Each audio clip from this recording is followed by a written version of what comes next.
আসসালামু আলাইকুম। প্রিয় দর্শক, অন্য মঞ্চের আলোচনায় আপনাদের সকলকে আমন্ত্রণ জানাচ্ছি। বাংলাদেশের কারাগারগুলোতে ধারণ ক্ষমতার দ্বিগুণেরও বেশি বন্দী রয়েছে। গত 18 আগস্ট সংবাদ সম্মেলনে এমন ভয়াবহ চিত্র তুলে ধরেছিলেন আইজি প্রিজেন্স। তবে সে তথ্য প্রকাশের পরই তাকে কারাগারের দায়িত্ব থেকে সরিয়ে দেওয়া হয়েছিল। প্রশ্ন হলো, কারাগারে এত বন্দী বাড়ার কারণ কি? বিষয়টি মোটামুটি ওপেন সিক্রেট হলেও কেউ এ নিয়ে কথা বলেন না বাংলাদেশে। সংশ্লিষ্ট একাধিক সূত্র বলছে, দ্বিগুণের থেকেও অনেক বেশি বন্দী যে এখন বাংলাদেশের কারাগারগুলোতে আছে, তাদের বড় অংশই আওয়ামী লীগের নেতা কর্মী সমর্থক। এমন পরিস্থিতিতে আন্তর্জাতিক মানবাধিকার সংস্থা হিউম্যান রাইটস ওয়াচ বা HRW অভিযোগ করেছে, বাংলাদেশের সাবেক আওয়ামী লীগ সরকারের সঙ্গে সংশ্লিষ্ট রাজনৈতিক নেতাকর্মী সহ অন্যদের দীর্ঘদিন বিনা বিচারে আটক রাখা হয়েছে। 23 আগস্ট সংস্থাটির এক প্রতিবেদন বিপুল সংখ্যায় রাজনৈতিক বন্দীকে বিনা বিচারে আটকে রাখা নিয়ে গভীর উদ্বেগ প্রকাশ করেছে, যেখানে বলা হয়েছে 24 আগস্টের পর থেকে আওয়ামী লীগের হাজার হাজার নেতা কর্মী ও সমর্থকদের গ্রেফতার করা হয়েছে। এদের মধ্যে শত শত মানুষ কোনো ধরনের অভিযোগ ছাড়াই এখনো কারাগারে আছেন। তাদের অনেকেই বয়স্ক এবং কেউ কেউ গুরুতর অসুস্থ। তারপর তারা জামিন ও প্রয়োজনীয় চিকিৎসার মতো মৌলিক অধিকার থেকে বঞ্চিত হচ্ছেন। এমনকি খোদ তারেক রহমানের আমলের 6 মাসের মধ্যে আওয়ামী লীগের 10 জন নেতার জেলখানায় অস্বাভাবিক মৃত্যুর ঘটনা ঘটেছে। এসব ঘটনার যথাযথ পূর্ণাঙ্গ তদন্ত দাবি করেছে HRW। প্রশ্ন হলো, বাংলাদেশে গত 2 বছর ধরে রাজনৈতিক দমন পীড়ন চললেও হঠাৎ করে হিউম্যান রাইটস ওয়াচের মতো আন্তর্জাতিক প্রভাবশালী সংগঠন এমন ভাবে বিষয়টি সামনে আনলো কেন? সূত্রগুলো বলছে, বিষয়টি নিয়ে আরো কয়েকটি আন্তর্জাতিক সংস্থা সোচ্চার হতে পারে। বিশেষ করে সামনের মাসে জাতিসংঘের সাধারণ পরিষদের সম্মেলন উপলক্ষে বাংলাদেশের প্রধানমন্ত্রী তারেক রহমানের নিউ ইয়র্ক সফরের আগে আন্তর্জাতিক একাধিক সংস্থার এ নিয়ে রিপোর্ট আলোর মুখ দেখতে পারে। বিস্তারিত জানতে চলুন। গত 18 আগস্ট কারা অধিদপ্তরের সম্মেলন কক্ষে সংবাদ সম্মেলনের আয়োজন করা হয়। সেই সংবাদ সম্মেলনে সদ্য বিদায়ী কারা মহাপরিদর্শক ব্রিগেডিয়ার জেনারেল সৈয়দ মোতাহার হোসেন জানান, বাংলাদেশে এখন 60টি জেলা কারাগার এবং 15টি কেন্দ্রীয় কারাগার রয়েছে। এসব কারাগারে বন্দীর ধারণ ক্ষমতা 45,000।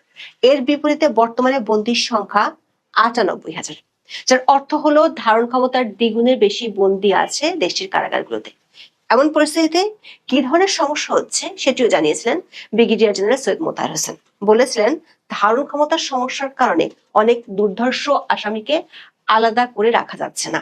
কিছু দুর্বলতার কারণে সাধারণ আসামিরা হয়তো কারাগারে জঙ্গিদের সংস্পর্শে এসেছে। এমন বক্তব্যের একদিনের মধ্যেই কারাগারের দায়িত্ব থেকে সরিয়ে দেওয়া হয় এই কর্মকর্তাকে। 19 আগস্ট তাকে সেনাবাহিনীতে ফিরিয়ে নেওয়া হয়। এ নিয়ে সামাজিক মাধ্যমে ব্যাপক আলোচনা শুরু হলে কারা অধিদপ্তর থেকে একটি ব্যাখ্যা দেওয়া হয়। বলা হয়, কারা মহাপরিদর্শক সৈয়দ মোহাম্মদ মোতাহার হোসেনের বদলিকে কেন্দ্র করে সরকারের বিরুদ্ধে অপপ্রচার চালানোর অভিযোগ উঠেছে। তার প্রত্যাবর্তনের আদেশকে কেউ কেউ ইচ্ছাকৃতভাবে বদলি বাতিল বা প্রত্যাহার হিসেবে প্রচার করছে। তবে সংশ্লিষ্ট নথিপত্র পর্যালোচনায় দেখা যায়, নিউ ইয়র্কে বাংলাদেশ মিশনের ডিফেন্স অ্যাডভাইজার হিসেবে তার নিয়োগের প্রক্রিয়া আগে শুরু হয়েছিল। ফলে সাম্প্রতিক সংবাদ সম্মেলনের সঙ্গে এ নিয়োগের কোনো সম্পর্ক নেই বলে দাবি করা হয়েছে। সংশ্লিষ্ট পক্ষ থেকে যাই দাবি করা হোক না কেন, সূত্রগুলো বলছে, বাংলাদেশের কারাগারগুলোতে এখন তিল ধারণের ঠাঁই নেই। ধারণ ক্ষমতার বেশি বন্দী আগে থেকে থাকলেও পরিস্থিতি এতটা গুরুতর ছিল না, যেখানে জঙ্গিদের মতো দুর্ধর্ষ আসামিদের সাথে সাধারণ বন্দীদের রাখা হতো। প্রশ্ন হলো, পরিস্থিতি এত ভয়াবহ আকার ধারণ করার কারণ কি? উত্তরটা সবারই জানা, বলা যায় একেবারেই ওপেন সিক্রেট। গত 2 বছর ধরে কখনো অপারেশন ডেভিল হান্ট কিংবা কখনো পুলিশের সন্ত্রাস বিরোধী অভিযানের নামে হরে ধরে আওয়ামী লীগের নেতা কর্মীদের গ্রেপ্তার চলছে। মুক্তিযুদ্ধের স্মৃতি বিজড়িত 32 নম্বরের কেউ শ্রদ্ধা জানাতে গেলে, এমনকি স্কুল কলেজের কিশোররা পর্যন্ত জয় বাংলা স্লোগান দিলে কিংবা নিজ বাসায় জড়ো হয়ে স্মৃতিচারণের ঘটনায় গ্রেপ্তারের ঘটনা ঘটেছে। আওয়ামী লীগের নেতাকর্মীদের এমন গণহারে গ্রেপ্তারের তথ্য উঠে এসেছে আন্তর্জাতিক মানবাধিকার সংগঠন হিউম্যান রাইটস ওয়াচের প্রতিবেদনে। 23 আগস্ট সংস্থাটির এক প্রতিবেদনে কার্যক্রম নিষিদ্ধ আওয়ামী লীগ সংশ্লিষ্ট রাজনীতিক ও অন্য ব্যক্তিদের দীর্ঘদিন ধরে অভিযোগ ছাড়াই আটক রাখার প্রথা অবিলম্বে বন্ধ করার জন্য বাংলাদেশ সরকারের প্রতি আহ্বান জানিয়েছে। একই সঙ্গে কারাগারে মৃত্যুর ঘটনাগুলোর স্বাধীন তদন্ত, নির্দোষ হিসেবে বিবেচিত হওয়ার অধিকার এবং ন্যায্য বিচারের অধিকার নিশ্চিত করার দাবি জানিয়েছে সংস্থাটি। HRW সুনির্দিষ্টভাবে 3টি অভিযোগ এনেছে। এগুলো হলো, আওয়ামী লীগের বন্দীদের জামিন দেওয়া হচ্ছে না এবং তারা চিকিৎসা পাচ্ছেন না। কোনো ধরনের সুনির্দিষ্ট অভিযোগ ছাড়া তাদেরকে দীর্ঘদিন আটক রাখা হচ্ছে এবং সবশেষ কারা হেফাজতে একের পর এক মৃত্যুর ঘটনা ঘটিয়ে চলছে, যেগুলো নিয়ে তদন্ত হচ্ছে না। হিউম্যান রাইটস ওয়াচের প্রতিবেদনে বলা হয়েছে 2024 সালের আগস্টে শেখ হাসিনা সরকার পতনের পর বাংলাদেশের পুলিশ আওয়ামী লীগের হাজার হাজার নেতা কর্মী ও সমর্থকদের গ্রেপ্তার করেছে। তাদের মধ্যে শত শত ব্যক্তি কোনো সুনির্দিষ্ট অভিযোগ ছাড়াই এখনো কারাগারে আটক রয়েছেন। হিউম্যান রাইটস ওয়াচের এশিয়া বিভাগের পরিচালক ইলাইন পিয়ারসন বলেন, এক সরকারের পর আরেক সরকারের আমলে শত শত বিরোধী রাজনৈতিক দলের সদস্যকে প্রমাণ ও যথাযথ আইনি প্রক্রিয়া ছাড়াই কারাগারে রাখা হয়েছে। তারেক রহমানের সরকার সংস্কারের প্রতিশ্রুতি দিয়েছে উল্লেখ করে তিনি বলেন, প্রথম পদক্ষেপ হিসেবে রাজনৈতিক বিরোধীদের দীর্ঘদিন নির্বিচারে আটক বন্ধ করা উচিত। হিউম্যান রাইটস ওয়াচ বলেছে, শেখ হাসিনা সরকার আমলে সংগঠিত গুরুতর মানবাধিকার লঙ্ঘনের সঙ্গে কিছু কর্মকর্তারা জড়িত থাকার প্রমাণ থাকতে পারে, তবে আন্দোলনকারীদের হত্যার অভিযোগে অনেককে গ্রেপ্তার করা হয়েছে যাদের বিরুদ্ধে স্পষ্ট প্রমাণ নেই। অভিযোগ ছাড়াই আটক ব্যক্তিদের মধ্যে শেখ হাসিনা সরকারের সাবেক আওয়ামী লীগের সংসদ সদস্য, তার সরকারের সমর্থক, সাবেক আইন প্রণেতা এবং আওয়ামী লীগ সরকারের পক্ষে থাকা কর্মী, সমর্থক ও সাংবাদিকেরাও রয়েছে। হিউম্যান রাইটস ওয়াচ আন্তর্জাতিক অপরাধ ট্রাইব্যুনাল বা আইসিটিতে অভিযোগ গঠন ছাড়াই মানুষকে আটকে রাখার বিষয়ে উদ্বেগ জানিয়েছে। দর্শক, বাংলাদেশের আন্তর্জাতিক অপরাধ ট্রাইব্যুনাল আন্তর্জাতিক অপরাধের বিচার করে থাকে। এই ট্রাইব্যুনালের নিয়ম অনুযায়ী লিখিতভাবে উল্লেখ করা ব্যতিক্রমী পরিস্থিতি ছাড়া 1 বছরের বেশি সময় অভিযোগ ছাড়াই কাউকে আটক রাখার সুযোগ নেই। কিন্তু হিউম্যান রাইটস ওয়াচের মতে আইসিটি 160 জনের বেশি মানুষকে আটক রেখেছে এবং তাদের কাউকে জামিন দেয়নি। সংস্থাটি বেশ কিছু উদাহরণ তুলে ধরেছে, যেমন বাংলাদেশের সাবেক প্রধানমন্ত্রী শেখ হাসিনার উপদেষ্টা 81 বছর বয়সী ডক্টর তৌফিক ইলাহি চৌধুরীকে 2024 সালের অক্টোবরে প্রথম ট্রাইব্যুনালে আটক করা হয়। অভিযোগ ছাড়াই তিনি এখন পর্যন্ত 22 মাস কারাগারে আছেন। 2026 সালের এপ্রিলে তিনি জামিন আবেদন করলে ট্রাইব্যুনাল জামিন দেয়নি এবং কোনো ব্যতিক্রমী পরিস্থিতির কথাও লিখিতভাবে উল্লেখ করেনি, বরং 2 দফা শুনানি পিছিয়েছে। সর্বশেষ আগস্টের শেষ পর্যন্ত কার্যক্রম মুলতবি করা হয়েছে। সাবেক সংসদ সদস্য 75 বছর বয়সী কামাল আহমেদ মজুমদারও 22 মাস ধরে ট্রাইব্যুনালের হেফাজতে রয়েছেন। তার পরিবার হিউম্যান রাইটস ওয়াচকে জানিয়েছেন, কারাগারে থাকা অবস্থায় তার পায়ে গ্যাংগ্রিন হয়, পায়ে 3টি আঙ্গুল কেটে ফেলতে হয়। এরপর তিনি পড়ে গিয়ে তার নিতম্বের হাড় ভেঙে যায়।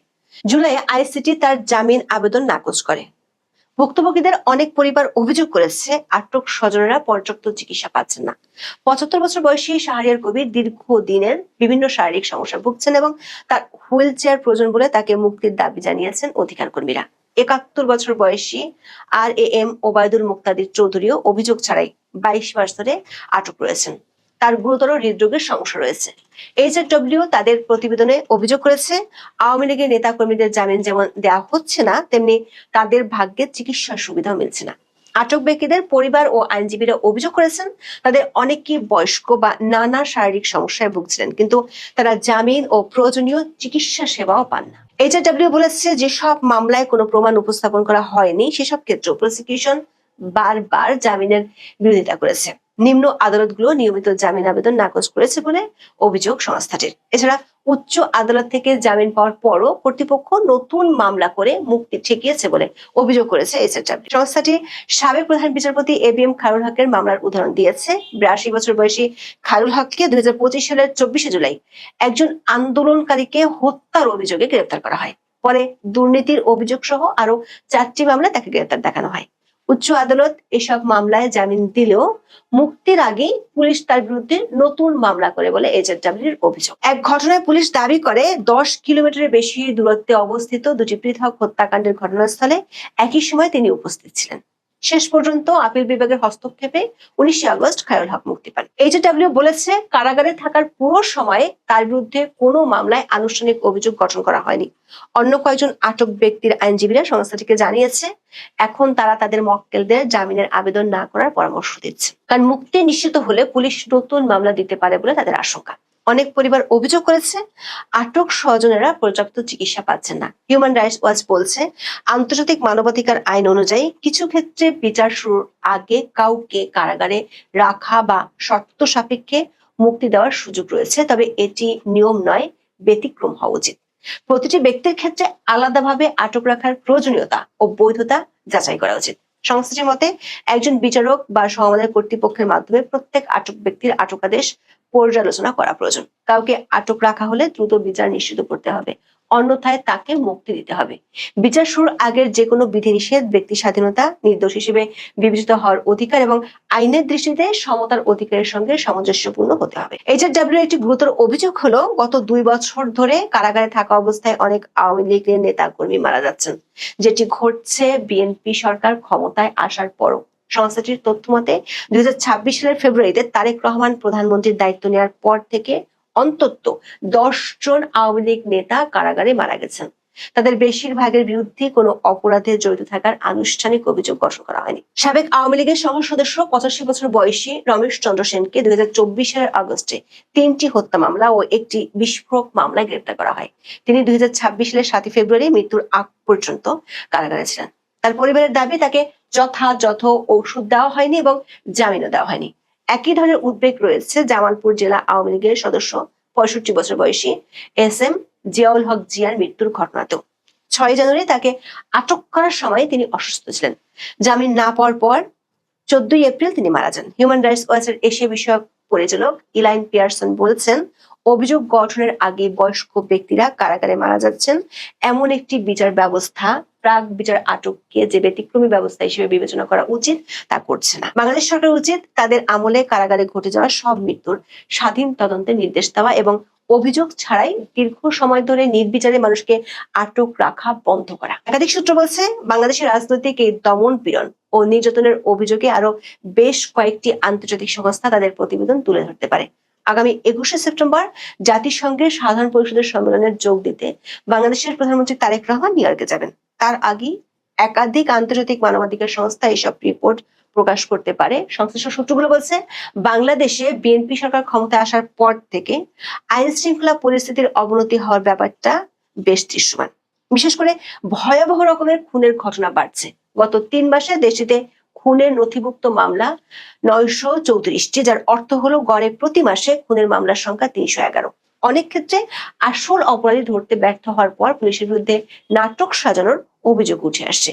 এমন পরিস্থিতিতে রাজনৈতিক প্রতিপক্ষকে গ্রেপ্তার, তাদের বিনা বিচারে দিনের পর দিন আটকে রাখা, জামিন না দেওয়া ও চিকিৎসা না দেওয়ার অভিযোগ নিয়ে মুখ খুলছে আন্তর্জাতিক সংস্থাগুলো।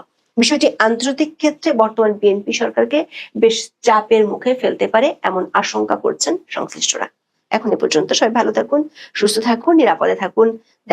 আমাদের প্রধানমন্ত্রী ভারত সফর করছেন না, আপাতত এই সফর বাতিল, এটা নিশ্চিত। এবং এটা নিশ্চিত হয়েছে আরও আগে। বলা যায় যে গত শুক্রবারে যখন ভারতের রাষ্ট্রপতি ভবনের প্রজ্ঞাপন উইথড্র করা হয় যে শনিবারে তারা বাংলাদেশের প্রধানমন্ত্রীকে গার্ড অফ অনার দেওয়ার রিহার্সেল করবে, তখনই আমরা নিশ্চিত হয়ে যাই যে এই ব্যাপারটা বাতিল হয়ে গেছে। এবং আমরা সেটাই জানি, যেহেতু এই 24 তারিখ 25 তারিখের মাঝ সময়ে আমরা কথা বলছি, সুতরাং 23, 24, 25 এই 3 দিন এই সফরটা হওয়ার কথা ছিল, সেই সফর হলো না। যখন হলো না, তখন আমরা প্রথমবারের মতো একদিন আগে ভারতের পররাষ্ট্রমন্ত্রী S জয়শঙ্করের কড়া বার্তা শুনেছিলাম। এবার আমরা দেখছি ভারতীয় গণমাধ্যমগুলো রীতিমতো যুদ্ধ ঘোষণা করে ফেলেছে বাংলাদেশের সঙ্গে। এটা ঠেকানোর জন্য এবার বাংলাদেশের গণমাধ্যমগুলোকে যুদ্ধ ঘোষণা করতে হবে। আমার মনে হয় যে সরকার টু সরকার এখনো কুল থাকলেও গণমাধ্যম ক্ষেপে উঠেছে ভারতে। এটাকে আমরা কিভাবে ট্যাকেল দিব, আমরা কিভাবে মোকাবেলা করব, সেটা আমাদের কৌশলী ব্যাপার। তাদের গরম হওয়ার পাল্টা অবস্থানে আমরা আরও বেশি গরম হব, নাকি কুল হেডেড মাইন্ডে আমরা সেগুলো মোকাবেলা করব, সেটা হয়তো সময়ই বলে দেবে। হিন্দুস্তান টাইমস আজকে যে ভয়ঙ্কর রিপোর্ট করেছে, তাতে এক ধরনের যুদ্ধের আবহকে উস্কানি দেওয়া হচ্ছে এবং সেই জন্য তারা দায়ী করছে বাংলাদেশকে। চলুন একটু হিন্দুস্তান টাইমসের এই নিউজটা জেনে দেখি এবং কেন তারা ভারত বাংলাদেশের যুদ্ধ লাগানোর চেষ্টা এবং সেই চেষ্টার দায় বাংলাদেশের উপরে দিতে চাইছে, একটু বুঝে ওঠার চেষ্টা করি এই ভিডিওতে। থাকবেন পলিটিক্স টিভির। বলছিলাম, ভারতীয় গণমাধ্যম বোধহয় এবার যুদ্ধ ঘোষণা করে ফেলল। হিন্দুস্তান টাইমস যে রিপোর্ট প্রকাশ করেছে, এই ধরনের আগ্রাসী কথাবার্তা এর আগে আমরা প্রফেসর ইউনূস প্রথম যখন দায়িত্ব নিল তখন রিপাবলিক বাংলা, ভারতের যে বাংলা চ্যানেল, তাদের প্রেজেন্টেশনে এরকম আগ্রাসী মনোভাব আমরা দেখেছি প্রতিনিয়ত। ইউনূস এই করলো, আপনাদেরকে জানাচ্ছি এখনই গরম খবর, শেখ হাসিনা এই হলো, শেখ হাসিনার ওই হলো, ডক্টর ইউনূস এখন এটা করবেন, করতে বাধ্য হবেন, এরকম কথাবার্তা। যদিও সেগুলো ম্যাক্সিমামই হাস্যকর ব্যাপারে পরিণত হয়েছিল এবং সেগুলো নিয়ে অনেক ট্রলও হয়েছে গণমাধ্যমে। কিন্তু হিন্দুস্তান টাইমস নিশ্চয়ই রিপাবলিক বাংলার মতো অত মানে চাইল্ডিশ প্যাটার্নে কাজ করবে না। তারা যে প্যাটার্নে কাজ করবে সেই প্যাটার্নটা অনেক বেশি মজবুত প্যাটার্ন। কিন্তু সেই মজবুত প্যাটার্নের খবর যখন আমরা পাচ্ছি তখন আমরা আমাদের গণমাধ্যমে কেমন করব সেটাও একটা বড় ব্যাপার। কি বলছে তাদের শিরোনামে একটু দেখে নিই। তাদের শিরোনাম তারেক রহমান ক্যান্সেল দিল্লি ভিজিট, এই ইংরেজি শিরোনামের যদি আমরা একটু বাংলাতে যাই তাহলে আমরা দেখতে পাবো তারেক রহমানের বাতিল হওয়া দিল্লি সফরটি বাংলাদেশ এবং এর মর্মান্তিক দূরদৃষ্টিহীনতা সম্পর্কে অনেক কিছুই বলে দেয়। অর্থাৎ বাংলাদেশ দূরদৃষ্টিহীন একটা সিদ্ধান্ত নিয়েছে এমনটা তারা বলছে। এবং তারা মানে মূল যে ব্যাপারটা বলছে সেটা হচ্ছে যে বাংলাদেশের নিজস্ব যুদ্ধ মহড়ায় ভারতকে প্রতিপক্ষ হিসেবে গণ্য করা হয়। অর্থাৎ বাংলাদেশ যুদ্ধ মহড়ায় ভারতকে প্রতিপক্ষ হিসেবে গণ্য করে, কিন্তু ভারতের যুদ্ধ মহড়ায় বাংলাদেশকে অন্তর্ভুক্ত করা হয় না, কেবল চীন এবং পাকিস্তানকেই করা হয়। এই অসামঞ্জস্যই অনেক কিছু বলে দেয়। অর্থাৎ হিন্দুস্তান টাইমস দাবি করছে যে বাংলাদেশের যুদ্ধ মহড়ায় ভারতকে শত্রু হিসেবে মানে গণ্য করা হয়, কিন্তু ভারত তো বাংলাদেশকে শত্রু হিসেবে গণ্য করে না। ভারত তো চীন এবং পাকিস্তানকে শত্রু হিসেবে গণ্য করে। বাংলাদেশের প্রধানমন্ত্রী তারেক রহমানের 23শে আগস্ট থেকে 3 দিনের জন্য দিল্লি আসার কথা ছিল, সেই সফর স্থগিত করা হয়েছে। এর পেছনের কারণগুলো এবং এর পর থেকে সেই শূন্যস্থানে যা ঘটছে তা থেকে ভারত বাংলাদেশ সম্পর্কের বর্তমান অবস্থান সম্পর্কে অনেক কিছুই বোঝা যায়। যেখানে ভূতের কোনো অস্তিত্ব নেই সেই প্রসঙ্গে বলছে যে এর মূলে রয়েছে আত্মবিশ্বাসহীন ঢাকা প্রশাসনের মর্মান্তিক দূরদৃষ্টির অভাব। অর্থাৎ আমাদের দূরদৃষ্টি নেই এটা তারা বলছে যারা অস্তিত্বহীন হুমকি কল্পনা করতে অভ্যস্ত। এটি একটি টেকসই ও পারস্পরিক লাভজনক ভিত্তির উপরে সম্পর্ক পুনর্গঠনের সৎ ও বাস্তবসম্মত প্রচেষ্টাকে ক্ষতিগ্রস্ত করবে। বাতিল হওয়া সফরের আগে রহমানের একজন শীর্ষ সহযোগী তথাকথিত ইসলামিক ন্যাটোর প্রতি উন্মুক্ত মনোভাবের ইঙ্গিত দিয়েছিলেন। একই সময়ে ঢাকা আলাদাভাবে বিচারের জন্য শেখ হাসিনাকে প্রত্যর্পণের দাবি জানায়। অর্থাৎ এই যে আরব জোট কিংবা এই জাতীয় ব্যাপারগুলোতে যে বাংলাদেশের আগ্রহ, সেই আগ্রহের কথা বলছে। এবং সম্প্রতি আমাদের নতুন পররাষ্ট্র প্রতিমন্ত্রী হুমায়ুন কবির এরকম একটা আগ্রহের কথা বলেছেন, সেই প্রসঙ্গ তারা বলছে। 1971 সালে বাংলাদেশের জন্মের পর থেকে ডিজেল ও পেঁয়াজ থেকে শুরু করে মহামারীর সময় টিকা পর্যন্ত যে সম্পর্কে ভারত বিনিয়োগ করেছে সেই সম্পর্ককে নতুন করে শুরু করতে এর কোনোটিই সহায়ক নয়। অর্থাৎ তারা বলছে যে ভারত বাংলাদেশের যে সম্পর্ক বহুদিনের 71 থেকে 55 বছরের সম্পর্ক, সেই সম্পর্ক নতুন করে যেটা ভেঙে গিয়েছিল সেটা নতুন করে গড়ার ক্ষেত্রে বর্তমান সরকার যে পদক্ষেপগুলো নিয়েছে সেগুলো কোনোভাবেই সহায়ক হবে না। চীনের পথ পরিবর্তন হয়েছে এমনটা তারা বলছে। জানা গেছে তারেক রহমান দিল্লির আগে বেইজিং সফর করেন এবং সেখানে তিনি চীনকে তিস্তা পানি বন্টন প্রকল্পের ব্যবস্থাপনার দায়িত্ব নিতে এবং মিয়ানমারের মধ্য দিয়ে ইউনান থেকে বাংলাদেশ পর্যন্ত একটি মহাসড়ক নির্মাণের প্রস্তাব দেন। এবং হিন্দুস্তান টাইমস দাবি করছে যে এই যে করিডোরের পরিকল্পনা করা হচ্ছে এটা আজগবি, অবাস্তব, এটা কোনোভাবেই বাস্তবায়ন সম্ভব নয়। কারণ যে অঞ্চল দিয়ে করিডোর স্থাপিত হবে সেই অঞ্চলের আধিপত্য নিয়েই সমস্যা রয়েছে। ইসলামিক ন্যাটোর ধাপ্পাবাজি, এই শিরোনামে তারা বলছে ঢাকার জুনিয়র মন্ত্রীরা 7 আগস্ট স্বাক্ষরিত সৌদি, পাকিস্তান, তুরস্ক প্রতিরক্ষা চুক্তিতে যোগ দেওয়ার প্রস্তাব দিয়েছেন, কিন্তু যাচাই বাছাই করলে এটি টেকে না। বাংলাদেশ 3 দিক থেকে ভারত এবং চতুর্থ দিকে বঙ্গোপসাগর দ্বারা পরিবেষ্টিত। এর ডিজেল ও পেঁয়াজের বেশিরভাগই আসে ভারত থেকে। পাকিস্তানের অপারেশন সিঁদুরের কথা মনে রাখা উচিত। আর তুরস্ক নিজস্ব মাথা ব্যথার দানা বেঁধেছে তাদের। আর্মেনিয়া, যা তার সীমান্ত থেকে মাত্র 600 কিলোমিটার দূরে, আঙ্কারার সাথে শতবর্ষ প্রাচীন শত্রুতায় লিপ্ত। এখন ভারতের ব্রহ্মস ক্ষেপণাস্ত্র কেনার জন্য আলোচনা করছে। গ্রিস ও সাইপ্রাসও তাই করছে। যখন লোহিত সাগরে হুতি হামলায় সৌদি ও ইরানি ট্যাঙ্কগুলো ক্ষতিগ্রস্ত হয়েছিল, তখন এই জোট কোনো সাহায্য করেনি। বরাবরের মতো আসল পরীক্ষা তো ফল ভোগের মাধ্যমেই হয়। অর্থাৎ এই যে জোটে যাওয়ার প্ল্যান করছে বাংলাদেশ, সেই জোট আসলে কোনো কার্যকর জোটই না, অকার্যকর জোট, এটা হিন্দুস্তান টাইমস দাবি করছে। এবং তারা বলছে একটি উগ্রপন্থী এলাকা হিসেবে তৈরি হয়েছে আমাদের বাংলাদেশ, তেমনটা দাবি করছে। বাংলাদেশের সমস্যা কূটনীতির চেয়েও গভীর। জামাত ইসলামী ক্ষমতার জন্য জোর প্রচেষ্টা চালাচ্ছে। কক্সবাজার ও চট্টগ্রাম থেকে পরিচালিত জইশ ও লস্কর-ই তৈবার মতো পাকিস্তান সমর্থিত সংগঠনগুলোর পাশাপাশি হরকাতুল জিহাদ, আল ইসলামী, জেএমবি, ইসলামী ছাত্র শিবিরও সক্রিয় রয়েছে এবং এর সাথে বাড়তি চাপ হিসেবে আরাকান আর্মির কাছ থেকে চাপ আসছে। দেশের অভ্যন্তরীণ সমস্যার জন্য ভারতকে দোষারোপ করা কোনো কৌশল নয়, এটি দায় এড়ানোর একটা উপায়, এটা হিন্দুস্তান টাইমস বলছে। একটি হাতছাড়ার সুযোগ বিষয়ে তারা বলছে, জানা গেছে ভারতের আমন্ত্রণ এবং চীন ও রাশিয়ার নেতাদের অংশগ্রহণ নিশ্চিত হওয়া সত্ত্বেও তারেক রহমান আসন্ন ব্রিক্স সম্মেলনে যোগ দিতেও অনিচ্ছুক। এর ফলে সন্ত্রাসবাদ দমন, বাণিজ্য, বিদ্যুৎ ও পরিবহন নিয়ে আলোচনার একটি সুযোগ হাতছাড়া হলো। যে দর কষাকষির ক্ষমতা ঢাকার হাতে ছিল, কিন্তু তারা তা ব্যবহার না করার সিদ্ধান্ত নিয়েছে। অর্থাৎ ব্রিক্সের সম্মেলনে, যেখানে চীন, রাশিয়া সহ অনেকেই আছেন, তাদেরকে একসাথে পাওয়ার এই অপশনটা হেলায় হারিয়েছে বাংলাদেশ সরকার, এই কথাও হিন্দুস্তান টাইমস দাবি করছে। তারা বলছে যে হাসিনার প্রস্থানের পর থেকে ওয়াশিংটন এবং বেইজিং উভয়ই ঢাকায় ভূমিকা পালন করছে। ইউনূসের নেতৃত্বাধীন অন্তর্বর্তী সরকার পশ্চিমা ঘেঁষা ছিল এবং তারপর থেকে চীনের প্রভাব বেড়েছে। ভারত, নেপাল, শ্রীলঙ্কার হাম্বানটোটা এবং মালদ্বীপের উদাহরণ তুলে ধরে উভয় শক্তিকে স্পষ্টভাবে জানিয়ে দিয়েছে যে এ ধরনের হস্তক্ষেপ হিতে বিপরীত হয়। এর বিপরীতে ভারত শ্রীলঙ্কার অর্থনীতিকে উদ্ধার করেছে, মালদ্বীপে পানীয় জল সরবরাহ করেছে, বাংলাদেশে টিকা পাঠিয়েছে এবং নেপালকে সাহায্য করেছে, যা অন্যান্য শক্তির লেনদেনমূলক কর্মকাণ্ডের মতো শর্তহীন নয়। এখানে তারা বলছে যে মুরগির ঘাড় সুরক্ষিত করার কথা বলছে। তারা বলছে ভারতের নিজস্ব প্রতিরক্ষা ব্যবস্থা থেকে বিচ্ছিন্নভাবে এসবের কিছুই ঘটছে না। স্বরাষ্ট্রমন্ত্রী অমিত শাহ শিলিগুড়ি করিডোরের জন্য একটি ত্রিকোণাকার নিরাপত্তা বলয় ঘোষণা করেছেন এবং তিনি বলছেন যে স্বরাষ্ট্রমন্ত্রী সাম্প্রতিক সময়ে যে নিরাপত্তা ব্যাপার, বর্ডারগুলোতে যে নিরাপত্তার ব্যাপার বলছেন, অর্থাৎ ভারতও নানা ধরনের কৌশল করছে, কিন্তু ভারতের কোনো কৌশলেই বাংলাদেশকে শত্রু দেশ হিসেবে ভাবা হচ্ছে না, কিন্তু বাংলাদেশ তাদের মহড়াতে ভারতকে শত্রু দেশ হিসেবে ভাবতে শুরু করেছে। তারা বলছে যে ইতিমধ্যেই টানেল ভিত্তিক গোলাবারুদের ডিপো তৈরি হচ্ছে। এই বলয়কে আরও শক্তিশালী করবে ভারত।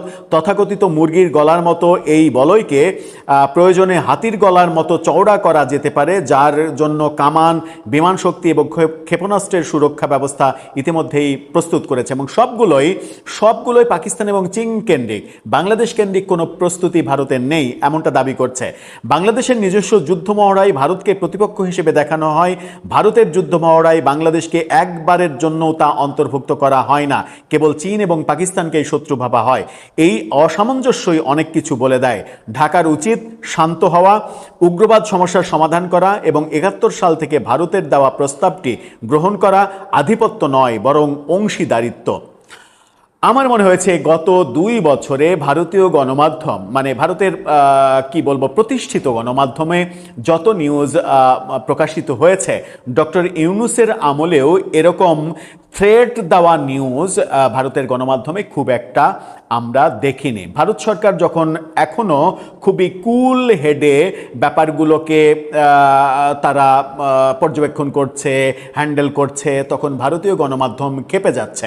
ভারতীয় গণমাধ্যম ক্ষেপে গেলে আমাদের কিছুই যায় আসে না, এটা আমরা বলতেই পারি, কিন্তু একটি দেশের গণমাধ্যম তার সরকারকে কিন্তু নানাভাবে ন্যারেটিভ তৈরি করে প্রভাবিত করতে পারে। এই ব্যাপারটা ভুলে গেলে চলবে না। এখন যদি বাংলাদেশের সমস্ত গণমাধ্যমে এক হাওয়ার সংবাদ পরিবেশন হতে থাকে,